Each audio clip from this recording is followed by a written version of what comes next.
गुन्हे शाखेच्या युनिट 3 विभागाकडून सराईतपणे घरफोड्या करणाऱ्या गुन्हेगारास जेरबंद करण्यात आलं। गुन्हे शाखेच्या युनिट 3च्या पथकाने घरफोडी करणाऱ्या सराईत गुन्हेगारास अटक केली। त्याच्याकडून 22 लाखाचा ऐवज हस्तगत करण्यात आला। या गुन्हेगारास 2 वर्षाकरिता तडीपार करण्यात आले होते। या काळात त्याने 21 घरफोडीचे गुन्हे केल्याचे उघडकीस आले। या आरोपीचे नाव दीपक हनुमंत फुलमाळी असून तो राजीव गांधी झोपडपट्टी पिंपळे गुरव येथील रहिवासी आहे। हा आरोपी पिंपरी बाजारातील शगुन चौकात येणार असल्याची माहिती गुन्हे शाखेला मिळाली असता युनिट 3चे पोलीस निरीक्षक मोहन विधाते यांच्या पथकाने त्याला चापळा रचून अटक केली। त्याच्याकडून गुन्ह्यात वापरलेली चोरीची मारुती कार, सोन्याचे दागिने आणि लगड असा 22,34,000चा ऐवज हस्तगत करण्यात आला। 2009 मध्ये त्याला परिमंडल 3च्या हद्दीतून तडीपार करण्यात आले होते।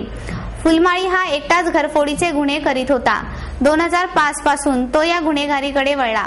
आतापर्यंत त्याने एकट्याने 21 घरफोडीचे गुन्हे केले आहेत।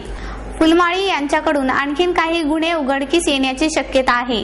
अप्पर पोलीस आयुक्त आनंद शिंदे, पोलीस उपायुक्त अनंत रोकडे, सहाय्यक पोलीस निरीक्षक मोहन विधाते, पोलीस उपनिरीक्षक जालिंदर तांदळे हे पुढील तपास करीत आहेत।